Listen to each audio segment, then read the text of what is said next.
If there is one living person who personifies, embodies, if you will, everything rock and roll, it has to be the one and only Keith Richards. Notice I said living person because Keith, despite all his adventures, is still alive.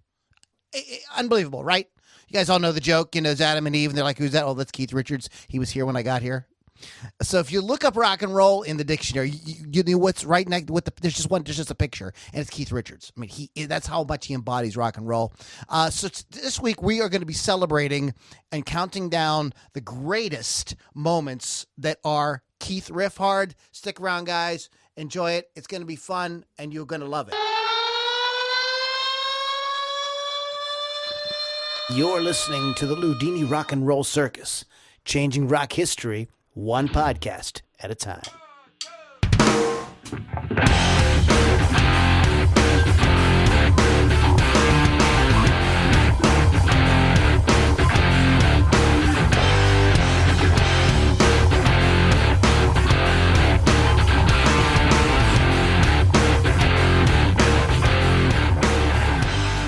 All right, everybody, welcome back to the Loudini Rock and Roll Circus. My name is Lou Lombardi, a.k.a. Loudini. Loudini. And sitting next to me in the co-pilot's chair is the lovely and talented Miss Lily Von Six. You're jamming with the hottest disc jockey. Wow. Disc jockey. Thank you. Long time no see. Yeah, I feel like, it's been forever and a day. In a few hours.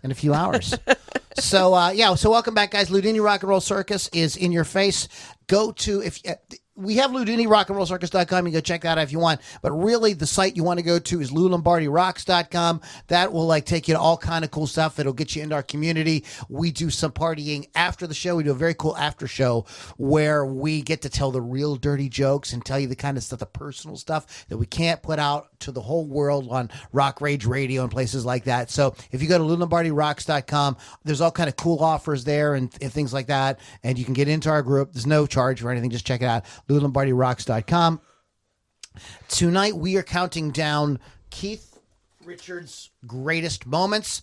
We may have 10, we may have 3, we may have 20. I don't know. We're going to have a good time with it. Before we get too far along, a couple shout outs. First of all, to Rock Rage Radio. We love being a part of the Rock Rage family. Thank you, John and Gigi, for putting up with our little corner here of the podcast world. So check rockrageradio.com. Also, guys, go to, you guys out there that play, there's no reason to be going on stage with a boring old guitar. I keep telling you guys this. Get yourself a custom job done on your guitar, a custom paint job. These guys also do all kind of modifications and stuff too. This is Wolf's Customs. Chris Thunderwolf Dodson has been a big supporter of the Loudini Rock and Roll Circus for a long time now. So you want to go to wolfscustoms.online. I'm holding up the card. Yeah, that's his phone number. I will try not to, that's his pager number. Wolfscustoms.online. Great custom guitar work. Also, guys, we are really excited because it is official. Rockin' Pod 2020 is happening, and we're going to be talking a little bit more about that at the end of the podcast. So Rockin' Pod 2020 is happening. The Loudini Rock and Roll Circus, including Lily V6 this year, will be representing. There's going to be tons of great performers there. This is the podcast expo for those of you that are passionate about rock music. It is a rock podcast expo. So all the podcasters there will be guys that are into rock and some, metal guys. There's a lot of podcasts out there devoted to Kiss. It's crazy. Yes. Yeah, I mean, it's a big thing. So, and there's a cool merchandise there. There's going to be some awesome bands playing there. They do a show before the thing. They do a show after with the Nashville All-Stars. Nashville has a big community of rock musicians there. Not a lot of rock on the radio there, but a lot of musicians congregate there because it was centrally located. It is Music City. So you guys are going to be really pleasantly surprised, and we are going to be talking a little bit more as the weeks go by about the details about that. So stick around. Lily, anything you want to say before we play the first song and get into our show tonight? No, just that we had such a great time last night, but we'll get into that later. Yeah, we'll talk about that later. We went to see a great show last night. We'll tell you guys about that in a little bit. Get yourself something to drink. relax. This is an artist we've never played. Actually, that's not true. We have played this person before. This young lady sings on a lot of my records. And she is putting out her own stuff now. She's absolutely fantastic, a great vocalist. Her name is Katie Simone. Katie, some of you might remember, was my co-host for a little while here. So we love Katie, and she's got a song. She's like, hey, would you mind playing my song? I'm like, of course. So this is a track. This is a single. She's got it. You can get it on Spotify and other places. This is In My Head, Katie Simone on the Loudini Rock and Roll Circus.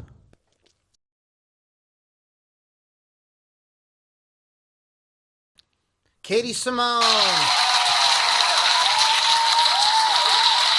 The lovely and talented Katie Simone. The lovely and talented Lily V6. Everybody I know is lovely and talented. That's crazy how you know so many of us. I'm just that fortunate to know so many. Since there are so few of us. But anyway, so let me say, it's a very simple, katiesimone.com. Just polish it. They gig all around the area. Katie's got a great voice. Sometimes you can catch her filling in with people like Dancing Queen, so it's fun to hear her disco it up a little bit as well. Great singer, great songwriter, and will be on. She's going to be on the next song I'm releasing as well. She's on the last two. She's on my last record, so we're just like, it's just like what's happening here. So I love her, and it's a great song. In My Head, you can check it out on Spotify and all the places. So Keith Richards, Riff Hard, Keef. Making Keef. He's one half of the Glimmer Twins. Maybe you heard of him? No? Never heard of Keith Richards? I love Keith. But I do have some facts on him if anybody wants to know who he is. Get the hell out of here. So do we want to, why don't we give the, before we do the like remarkable stuff, do you have like a little I have some mini bio? Some little things here. So we mostly know who Keith Richards is. Born on December 18th, 1943. Musician, singer, songwriter, best known as the co-founder, guitarist, secondary vocalist, and co-principal songwriter of the Rolling Stones. He plays both rhythm and lead guitar parts, often in the same song. Here's something fun. His maternal grandfather, Gus, toured Britain with a jazz big band called Gus Dupree and his Boys, and gave Richards his first guitar. One of his first guitar heroes was Elvis's guitarist, Scotty Moore. I almost said Elvis Presley. Elvis's guitarist, Scotty Moore. He went to primary school with Mick Jagger, who later was his bandmate, obviously. His guitar playing is direct, incisive, and unpretentious, focusing on chords and rhythms. He's number 4 on the Rolling Stones list of top 100 guitarists. He was backing vocals on the Beatles' All You Need Is Love broadcast in 1967, and he's guested on many other albums from Aretha Franklin to Ziggy Marley, whether it be vocals or guitar. He was lead or co-lead vocals on 27 Rolling Stone songs. Wow. Which is a lot, I think. And, of course, he was Captain Teague in Pirates of the Caribbean, 2 of the Pirates of the Caribbean movies. So, wow, acting skills. Interesting. Yeah, well, Johnny Depp said that he modeled his Jack Sparrow character on Keith Richards. Yeah, so that's what he was So going why for. wouldn't they use him as Captain Teague? It's Keith has led a very interesting life, as you're going to find out here in a minute if you weren't already aware of it. Also, I had some friends chime in on Facebook this week with some interesting Keith Richards stories as well. And if we have time, maybe we will mention a few of those. He's a character. He's a freaking he's just one of these guys. Is just like I think that's what it takes to be a true rock star. You got the music's got to be there, but beyond that, you've got to be a character. You got to be like somebody who's like, what the hell did that guy just say? And he's definitely lived the whole rock and roll lifestyle Absolutely. to the fullest. Absolutely. And he's still alive. Yeah. That's healthy. And he just quit smoking. Well, that's going to kill him. Yeah. That's going to be his demise. It's all the chemicals and the nicotine and stuff that's actually been preserving him. Yeah, keeping him glued together. But anyhow, so let's go get into some interesting Keef exploits, moments, facts, whatever. What do you want to talk about? Well, I have 10 stories here, so if you want to add to that later, we can jump in. Go right ahead. Let's hear number. Whatever, I'm gonna just do number 10 and go backwards. Sure. They're not really in any particular order though. So basically, he did not need to sleep when he was a younger person. So in a 1992 interview, he stated, "Adrenaline is the most amazing thing we have." During the peak of their career, he was sleeping 2 nights per week. But his record of no sleep is 9 consecutive days. Yeah, I heard that. He fell asleep standing up, eventually falling against a speaker and woke up in a pool of his own blood. So that's rock star. Wow. I don't think I could go more than 2 days without sleep. That's I've heard. I remember reading interviews with him in Musician magazine and in Rolling Stone magazine in when I was in high school. At that point, the Rolling Stones were they were the what do you want to call it? Like they were like part of the old guard of rock. They were still around. They were still putting out songs. The "Start Me Up" was a big song. When I was around that age, and he talked about that. About not sleeping, and how that like he would have like. Because he likes certain substances, which we're going to be talking about here in a few minutes, I'm sure. This actually can give you very similar effects to LSD. Yeah. Yes, you see things that aren't there. You hear things hallucinations. That aren't being. Yeah, you have all kinds of crazy thoughts. You go through different moods of thinking like the whole world is ending around you to like thinking you're flying.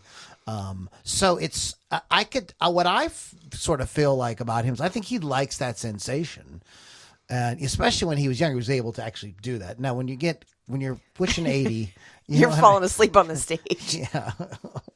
So, but he has this penchant for not having to sleep. So that could be part of his success. Could you imagine if you didn't have to sleep? What you could do? All the things you could get done. So many more hours in the day. Okay, so. What do you got? This one's kind of funny. So he isn't that great of a driver. He claims that he's perfectly fine driver. However, he failed his driving test no less than 3 times. Finally, he gave up and sent his personal bodyguard to take the test and pass it for him instead. Pretty sure that's not how that works. But if I was as famous as Keith Richards, I'd probably go ahead and have like my bodyguard take the test for me too. Because I never failed it, but I was scared to learn to drive. Okay, bodyguard takes driver's test. So, hold a second here. Now I want to tell you another thing about Keef regarding driving. Please. About did you have on your stories about the time he wrecked a Mercedes with his son in the back? Go ahead. I did not have that on there. Okay. Yeah. So he was. I love Keith. Okay, he's amazing, but most of the stuff we're going to tell you guys tonight, if famous people did it today, so like I was reading some of these stories, and like you got to put stuff in place in time. I was reading these stories, and in the 70s, 60s, and 70s. I don't know what it was. People were just more like... You could get away with more. Well, they were like... people were more chilled. They didn't think too far into stuff. They kind of took situations and stuff at face value. Right. And whereas today we're like over analytical and like thinking about all the things that could have happened and why this is horrible. I think that's probably what the part of the problem is. But anyways, Keith said I'm a good driver. This was in a Life magazine. Life magazine did a great... Did some great articles on them. Life magazine of all things. But in 76, he said he recalled an incident when he fell asleep at the wheel with his 7-year-old son Marlon in the back seat and was arrested after the crash.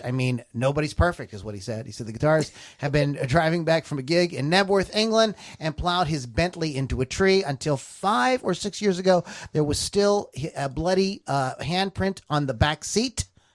Marlon wrote that was from his son. He said, and on the dashboard there was still a dent where his nose hit.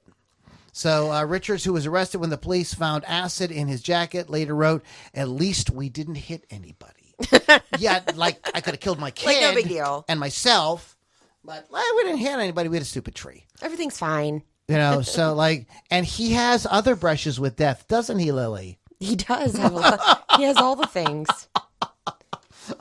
Just it's like one thing after another, but so go reckless. ahead. He's reckless. So one nice thing about him, there was a lot of things that were negative because he just done a lot of craziness. So I included this one in 1969. This is a tribute to Brian Jones. In 1969, the Rolling Stones member Brian Jones passed away. 2 days later, the band gave a free concert in Hyde Park, London. To honor his friend, Richards released 3,500 butterflies during the event and read some personal poetry to the crowd. So I thought that was a very nice thing amongst all the bad things I was reading. about Keith Richards. So he is, You read poetry at a and released Butterflies. So nice. read funeral. I can't type tonight. You're read poetry. Say something. When I'm doing Something. please say Okay. something. Well, anyway, I thought, like I said, I thought that was something really cool that he did. And I think the rest of the things on my list are pretty much bad things about him. I mean, he's been bad since a child. Because I have the. Do you have the story about Ronnie Wood's wife's shower? No, go ahead.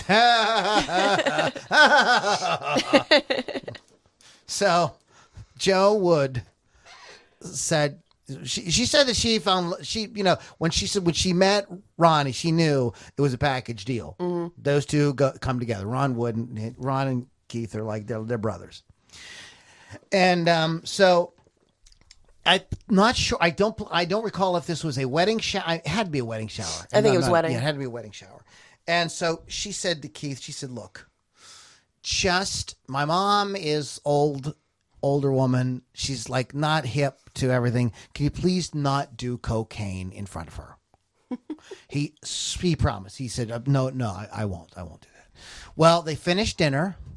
And Keith, as soon as they're done finishing with dinner, Keith announces to everybody at the table, including like everybody, including Joe's mom and all the family, that it's time for dessert. And he whips out a giant bag of cocaine, tears it open, and like dives into it. Scarface style. And it's Scarface style, exactly. And so I guess her mom, like, she just flipped out and ran for the hills. She did not know what in the hell. He does things so very cavalier, like things that nobody would think to do out in the open. I think that he's totally in the moment. Mm-hmm. I don't think he's thinking too far ahead about anything. He's kind of like right here, right now. And that is a very 60s hippie kind of mentality. As much as he's a kind of like a bad boy and a rebel, that is a sort of carefree. Yeah, that's a sort of thing from that left over from that. And that he's true blue. I mean, he has never lost that. He's maintained that like attitude throughout his whole life, So, but anyways, when later on, Joe told her mother, he's been doing it for years. I can't stop him. It's his way of life, So, some more interesting things that he snorts. Oh yeah. He lost his father in 2002. Found a way to deal with the passing. In 2007, he confessed that after his dad was cremated, he took some of the ashes, mixed them with cocaine, and snorted the little concoction that he made there. And he said his dad wouldn't care. His dad would be cool with it. So, as long as you know your dad's cool with it. Yeah, I've heard so many variations on that story, but I did hear him talk about it. There was a documentary on Netflix 2 years ago, and he sort of clarified that it sounds like a crazy because people thought all kinds of stuff it was put forth that like he like literally just like dumped out all the ashes, snorted them all. Right. And well, I mean, that's obviously not what he did. He was he mixed a little bump with it and had put some dad into him. It's an interesting way to honor your father, but it's Keith Richards' way. So that's how he is. You could classify that moment as that's so Keith. That's just like something Keith would do. So that's where like everyone's like, oh, it's just Keith, no big deal. Whatever. So we saw these guys play last night, Royal Honey, and I've been playing one of their tracks for a while now, but they have so many good ones. I'm like, why am I only playing that one song? So this is the Noose, Royal Honey. This is these guys are they're very really rock good. and roll. Yeah, they're really good rock and roll band. We love them, and shout out to Angelo and the gang. We'll be right back with some more Keith Richards, the Noose, Royal Honey, and the Loudini Rock and Roll Circus.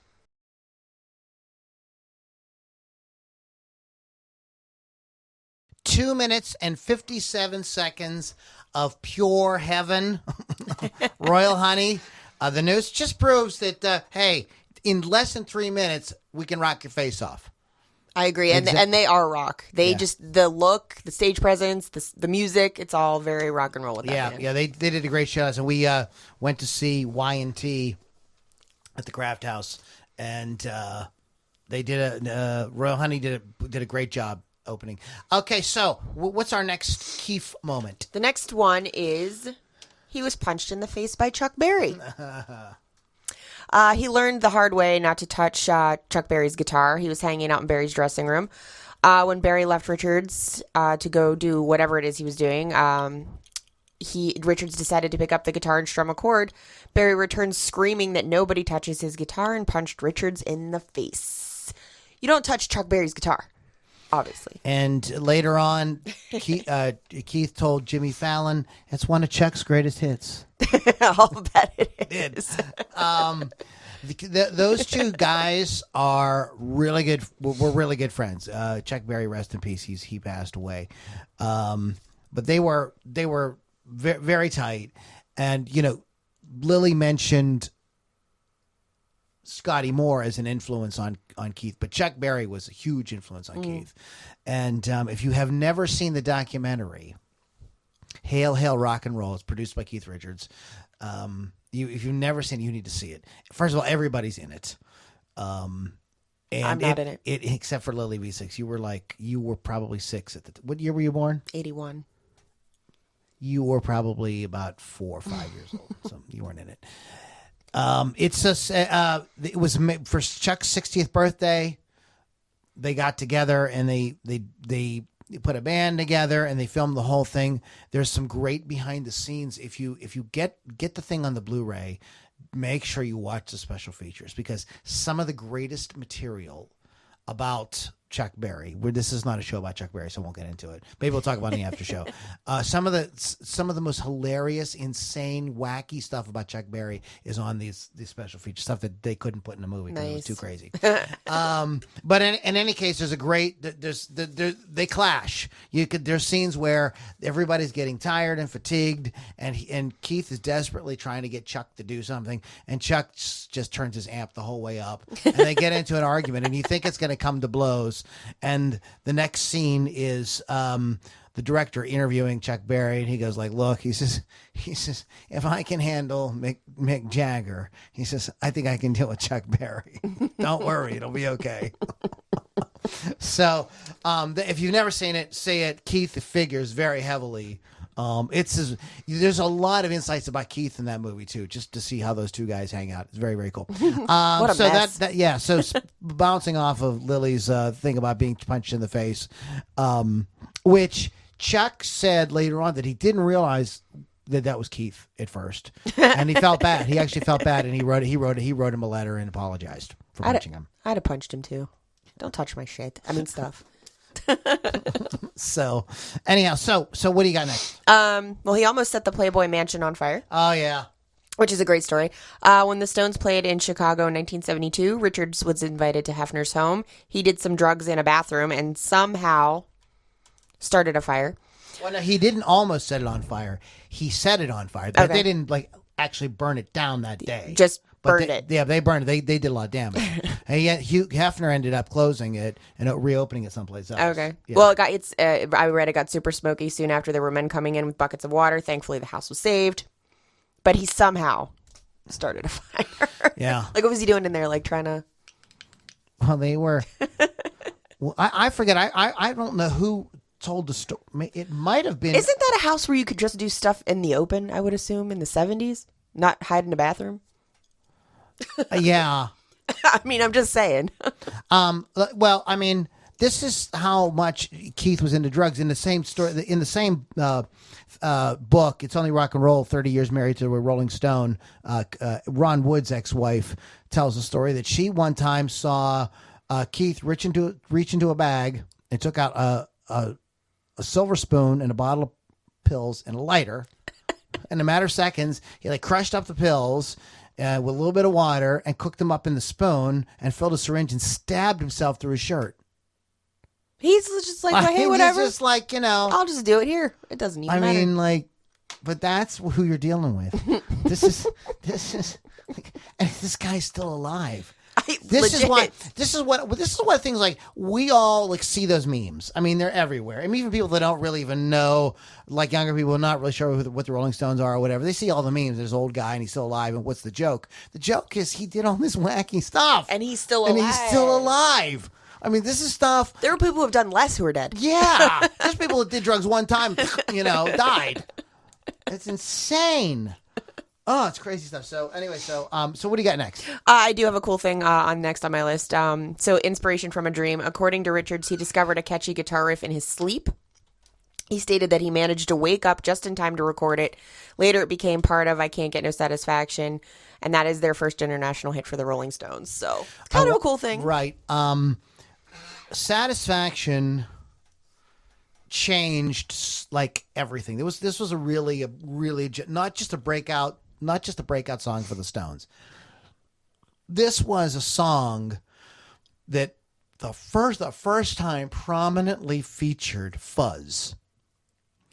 And that riff that Keith is playing in there, ba, ba, ba, ba, ba, that was something that he envisioned as a horn part that they thought they were going to have. Like, I get that. I don't know I if could they see were that. working with Bobby Keys at the time, but they were envisioning like a kind of Memphis horns, blasting. Which would work. Blasting that, yeah, it totally is. And so it was a riff he thought of for a horn part, and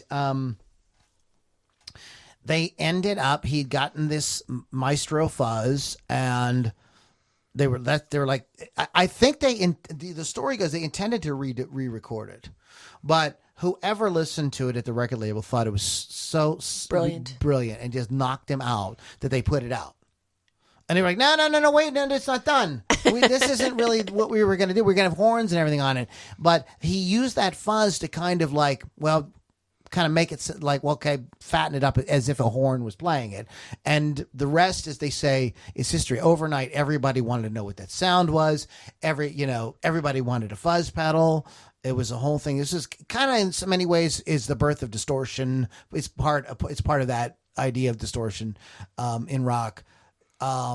Just unbelievable thing. I want to mention something else since we're talking about musical things. Go on.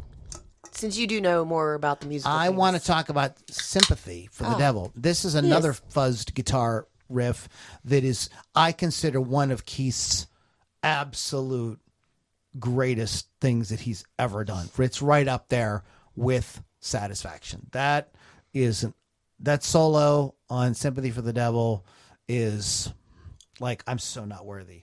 Guns N' Roses redid it, but it's got to have that Keith solo. I mean, it just has it's like the fairy dust that he sprinkled on top of it. It's absolutely amazing.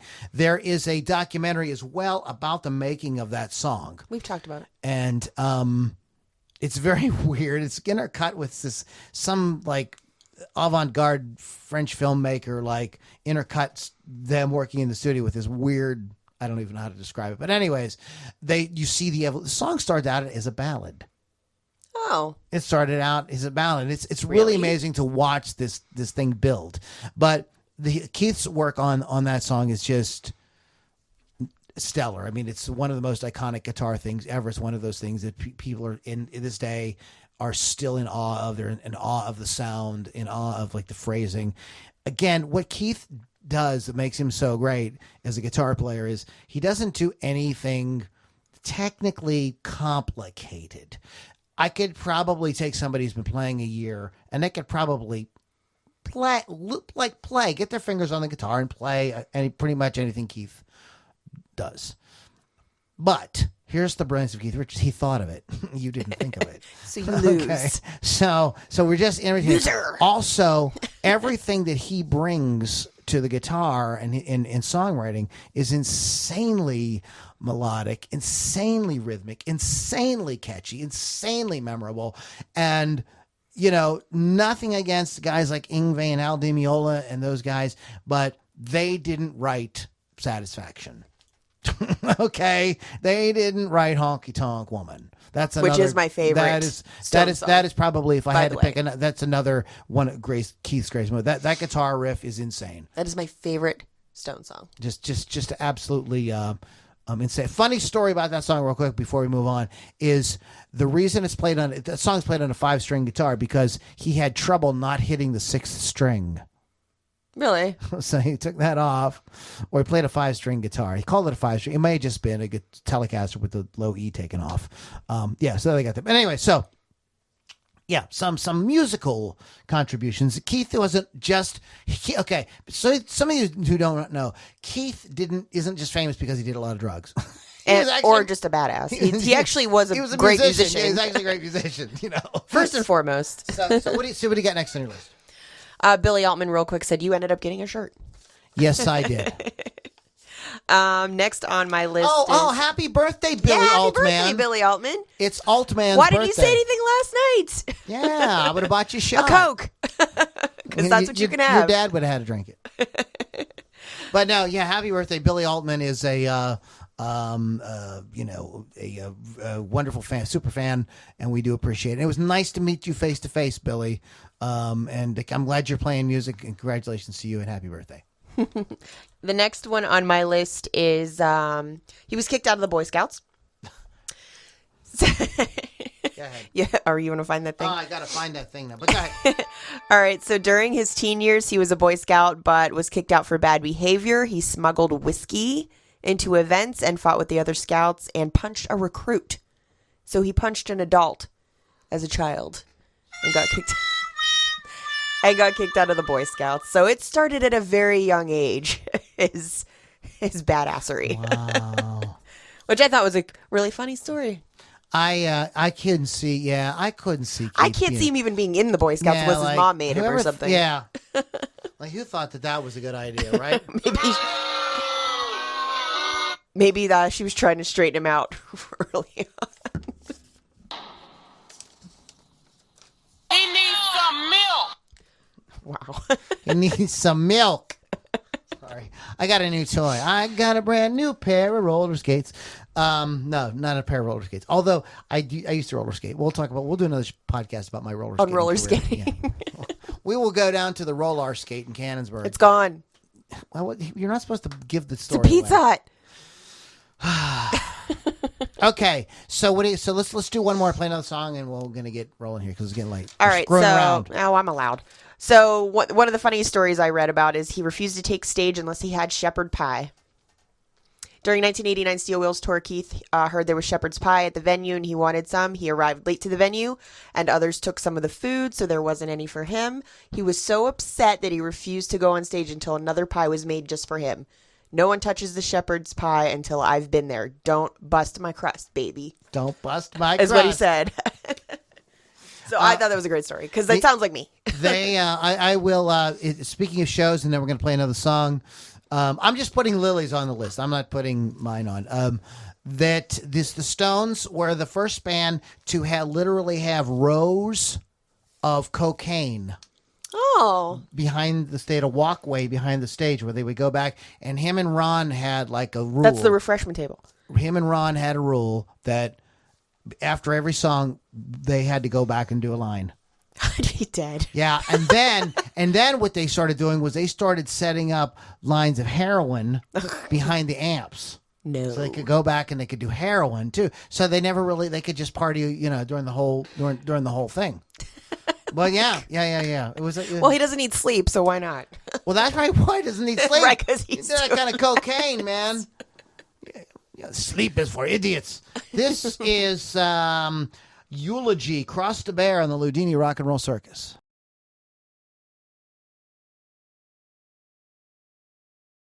That's Eulogy, everybody, and Cross the Bear. Let's go ahead and give you the you can find Eulogy's got this weird website. You guys need to get like eulogyband.com or something. Come on, Neil. Neil messaged me. He shared it in the group this week, and I'm like, dude, like this website's insane. It's Neil. Does that say IT? Neil IT9, right? Yes. .wixsite.com /eulogy EPK. So I will be in the show notes for in about a week. It'll show up in on Podbean and all the places. So just click on that and you can go check out the band. We opened the show with Katie Simone, katiesimone.com. We played a little Royal Honey. royalhoney.bandcamp.com is a website I have. Although Bill Damiano messages me and he sends me this. He's like, don't share this with anybody. I'm like, well, why are you messaging me? You don't want me to share with anybody. But for now, go to royalhoney.bandcamp.com. We're going to close out with Firewolfe here in a few minutes. But you got any more there before we? I have a fun one. Sure. That is my last one. All the biggest people together in one room. 1967, Richards and Jagger joined the Beatles for their TV broadcast of their song "All You Need Is Love," with Jagger and Richards providing backup vocals. So truly a legendary moment in music history to have the Beatles and some of the Rolling Stones together. So cool stuffs. Okay, now I have, speaking of the Beatles, I have my own Beatles story. And the Beatles and the Stones. My brother's back home with his Beatles and his Stones.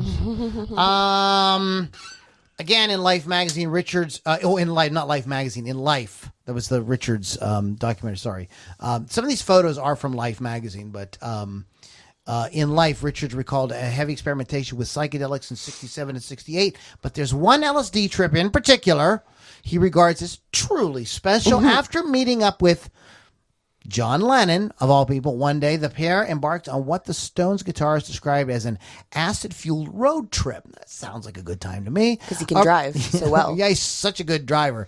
Over the course of 2 or 3 days, it took them to English towns of Torquay and Lyme Regis, relying heavily on the memory of Carrie Ann Moeller, who later married Jagger's younger brother Chris. Richard recalled driving in circles, either with or without a chauffeur, and visiting Lennon's country house where they said hi to Lennon's wife Cynthia. Years later, when Lennon and Richards met up in New York, Keith recalls the ex-Beatle asking, "What happened on that trip?" Before you could recall on your cell phone on photos and text. Yeah. This is an article from RollingStone.com. Some great photos if you guys want to check it out. I also have it in the show notes.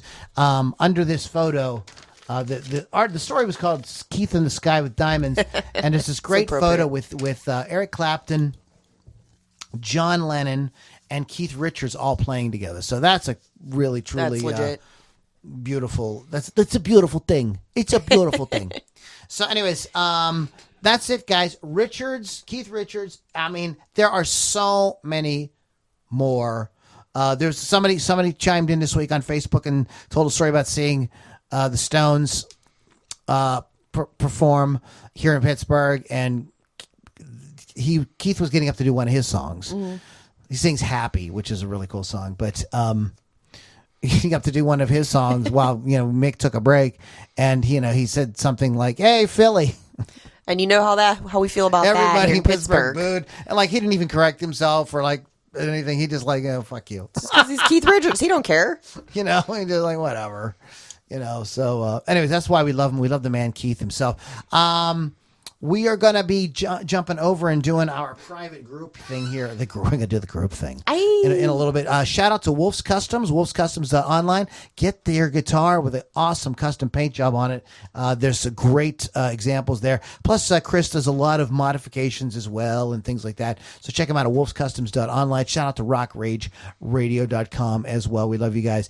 Rock and Pod 2020 was getting underway. It's not about to get underway. It's happening on August 14th.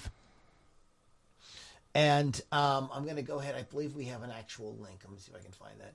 And while I'm digging that up, excuse me, while I whip this out. Lily, what do you tell everybody about your show? And all right, so Hot Licks with Lily 6 on Thursdays, 6 p.m. Eastern Time. You can download the app for free, Rock Rage Radio, or you can go to rockrageradio.com. This week on the show, I did interview Thor. Again, it's the second interview because they are starting their tour on Friday, as well as their new album comes out on Friday.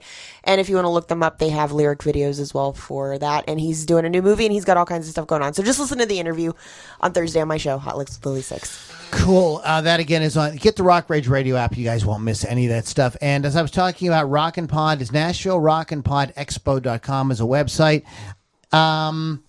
Guys, there's going to be some really cool guests. Maybe you never heard of a guy named Ron Keel. I have. these guys are going to perform, but they're also going to do like panels where they talk. They're going to be walking around. You're going to be able to get We're gonna have a photos drink. and autographs, all kind of stuff. Troy, how do you say his name? Lucetta. I think it's Lucetta. Yeah, Troy Lucetta from Tesla. Tommy Skiach is there. Let's see.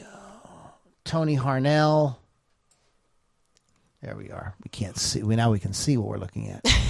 So, like a lot of great. lot of stuff's going on. We'll go live, yeah, of course. there's going to be. We're gonna go live, and be doing a lot of fun stuff there. Wait a minute. Let's see here. Is anybody else I want to mention? Okay, but that's it. But you get the idea of who's going to be there. I got to meet Tony Harnell last year. Really sweet guy, amazing voice, very cool stuff. It's very attractive. Yeah. So, all right, guys, that is in August. We'll be giving you more. We'll be posting those links around. LouLombardiRocks.com. Go there right now. We are going to head over and do our private podcast there. We have a good time with that. That's where you hear the real dirty jokes. You hear what we're going to be talking about in the next couple of weeks. We have, so we kind of share that and get some feedback from you guys on that. So come on over and join us for that. That's at LouLombardiRocks.com. Guys, we had a good show tonight. It was a lot of fun. It went fast. It did. It seemed like boom. Because we had everything ready to go. Boom. We knew all the things. Right. We knew all the things because that's just how we roll. It's just Keith. It's just Keith. So if you don't know, the Rolling Stones are on tour this year, and they are coming to Pittsburgh. Heinz Field. So if I would suggest if you haven't gotten your ticket to get one. Everybody's touring though, right? Everybody's Every day touring I hear this about year. somebody else touring. Every time I get on Facebook, the big tour for this, I'm like, well, there goes the rest of my money. I heard that Cher and Celine Dion are touring. I'm kidding. I didn't hear that. Stop. Don't they have residence in Vegas or something? Yeah, that's a big thing, right? Residency. Anyways, guys, we opened the show with my friend Katie Simone. We played a little Royal Honey. Eulogy was last, and then we're going to wrap up with a band that's promising me they're going to release an album in the next 12 months. It's a band I really love called Firewolfe. Great heavy rock band. So check them out from the album We Rule the Night. This is the last night. Guys, have a great night, and go to LouLombardiRocks.com, and where we shall continue the party. Take care, everybody. Talk to you next week.